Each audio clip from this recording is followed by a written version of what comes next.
اچھا، اب بسم اللہ کے سلسلے میں ایک انحرافی بات وہ بھی آپ کی خدمت میں آج عرض کر دی جائے. کچھ ایک چیز ہو گئی آج کل کہ یہ 7 8 6 یا 786 کے اعداد یہ بسم اللہ الرحمن الرحیم کا قائم مقام ہو سکتے ہیں. آج کل ہم ہر جگہ بسم اللہ کی جگہ ان اعداد کو لکھا دیکھتے ہیں کہ بسم اللہ کے اندر یہ 786. کیا اس کو زبان سے ادا کرنا یا اس کو لکھنا وہی ثواب دلواتا ہے کہ جو بسم اللہ الرحمن الرحیم کا ثواب ہے؟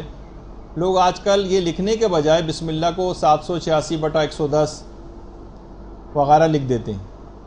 دیکھیے، پہلی بات تو یہ ہے کہ بسم اللہ میں 21 حروف ہیں اور ہر حرف کے اوپر 10 نیکیاں ملتی ہیں. یعنی اگر آپ پوری بسم اللہ کہیں لکھیں گی یا پوری بسم اللہ پڑھیں گی، یہ تو خیر لکھنے میں ہوتا ہے، لکھیں گی تو ہر دفعہ لکھنے پر 210 نیکیاں آپ کے نامہ اعمال میں لکھی جاتی ہیں. اب ہر آدمی خوش ہے کہ میں نے 786 لکھ کر سوچتا ہے کہ میں نے بہت ثواب حاصل کر لیا، قرآن کو میں نے بے ادبی سے جو ہے محفوظ کر دیا. اس بسم اللہ کا قائم مقام ہرگز بھی یہ 7 8 6 نہیں ہے، بلکہ 7 8 6 اگر آپ نے لکھا تو گویا 210 نیکیوں سے آپ محروم ہو گئے. اچھا، آپ کیوں سوچتی ہیں کہ بسم اللہ سے ہمیشہ یہ توہین ہی ہوگی؟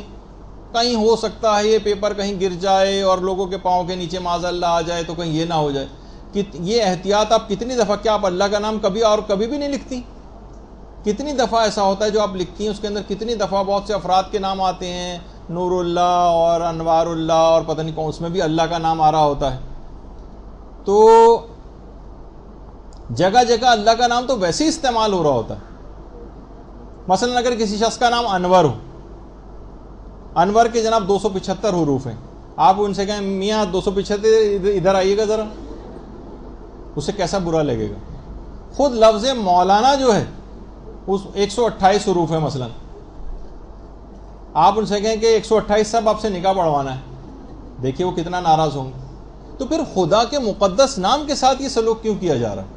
دولہا سے اگر مثلا پوچھا جائے، مولانا صاحب پوچھیں کہ جی جناب نکاح شروع کریں، تو وہ کہے گا جی مولانا صاحب 786 کیجئے ذرا، یعنی بسم اللہ پڑھیں، بسم اللہ کیجئے. یا کوئی شخص کہے کہ میں اپنی بیوی کو 140 دیتا ہوں، طلاق نہیں، یہ نہیں ہوگی طلاق. ان حروف کو لکھنے کا سے کوئی فائدہ نہیں، ایک نیکی بھی نہیں ملے گی. لوگ سوچتے ہیں بہت نیک کام کر رہے ہیں، قرآن کو بھی محفوظ کر لیا ہم نے بے ادبی سے اور ثواب بھی مل گیا. تو وہ قرآن کی وہی آیت ہے نا کہ دنیا میں بھی جو ان کی جو محنتیں ہیں وہ ساری اکارت گئیں اور وہ یہ سمجھ رہے ہیں کہ ہم اچھا کام کر رہے ہیں. قرآن کی آیت ہے کہ وہ سوچ رہے ہوتے ہیں کہ ساری محنتیں بھی اکارت ہو رہی ہیں اور سوچ رہے ہیں کہ ہم بڑا اچھا کام کر رہے ہیں. تو لوگ اسی طرح سے شارٹ کٹ لگا کر پیغمبر اسلام کے نام کے ساتھ، ہمارے خدا کا شکر ہے کہ مکتب اہل بیت کے اندر ایسا نہیں، کبھی بھی پیغمبر اسلام کا نام آتا ہے تو پورا اللہم صلی علی محمد وآل محمد یا صلی اللہ علیہ وآلہ وسلم پڑھا جاتا ہے. اللہم صلی علی محمد وآل محمد.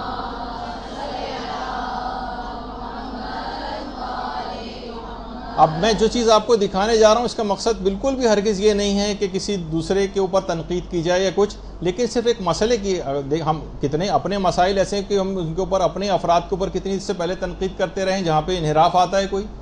تو اگر کسی جگہ مسلمانوں میں بھی چیز پائی جا رہی ہے تو ان کو مکمل درود یا صلی اللہ علیہ وآلہ وسلم، اس کو شارٹ فارم نہیں بنانا چاہیے جیسے ہم نے بسم اللہ کو بنا دیا. آپ دیکھیے کہ یہ عام طور پہ شارٹ فارم جو بنایا جا رہا ہے وہ اس کے اندر کیسے بنایا جا رہا ہے. عن شفاعة النبي الأعظم صلى الله عليه وآله.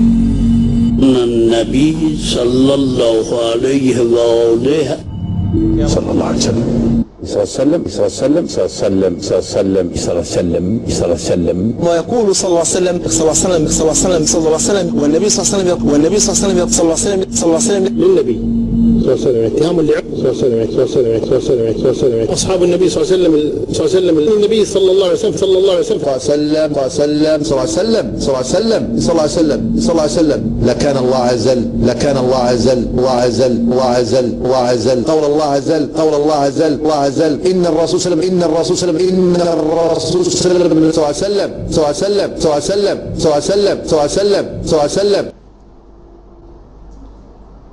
تو ہم اس طرح سے شارٹ فارم لگا کر اور یہ سوچیں کہ ہم دیکھیے اتنی اہم ترین چیز ہے یہ کہ نماز میں بھی اگر کوئی پیغمبر اسلام کا نام سنے تو نماز روک کر مستحب ہے کہ درود پڑھے.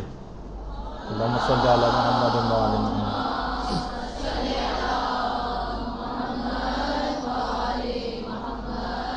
تو عام زندگی میں اس کی کیسی اجازت مل جائے گی کہ آپ پورا درود نہ پڑھیں یا آپ صلی اللہ علیہ وآلہ وسلم کے بجائے صلی اللہ علیہ وسلم یا صلی وسلم یا اس طرح کی کوئی چیز کہیں؟ یعنی کوئی یہ اس چیز کو کیسے بگاڑ سکتا ہے؟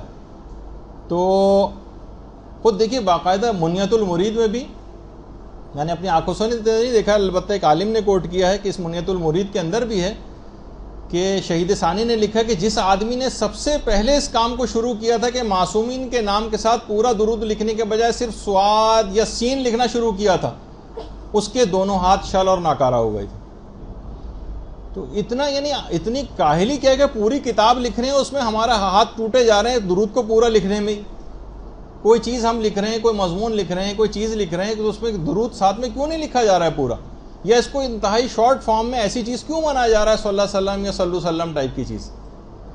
تو اور یہ بھی کہا کہ باقاعدہ کچھ علماء کی تحقیق بھی کہ سب سے پہلے اس چیز کا جو آغاز کیا تھا کہ مقدس کلمات کو حروف کی صورت میں لکھنا، یہ یہودیوں نے شروع کیا تھا. اور شاید یہ بھی ہے کہ وہ تمام افراد کے جو کہ دشمنی اہل بیت کوئی دل میں رکھتے ہیں اور وہ درود ان کی زبان کے اوپر جاری نہیں ہوتا، کسی وجہ سے ہو سکتا ہے اس قسم کے الفاظ جو ہے انہوں نے ایجاد کیے ہوں تاکہ وہ درود زبانوں ہی کے اوپر نہ جاری ہو سکے. اور یہ الگ بات ہے کہ جو علم العادات وغیرہ ہے، ابھی آپ کے فوراً دماغ میں فوراً سوال علم العادات کے سلسلے میں آنے لگیں گے، تو اس پہ ہماری انشاءاللہ کبھی اور گفتگو ہوگی. البتہ یہ کوئی شرعی علوم نہیں ہے، اتنا صرف بتا دیا جائے، لیکن تفصیل کبھی اور. برحمتك يا أرحم الراحمين وصلى الله على محمد وآله الطاهرين.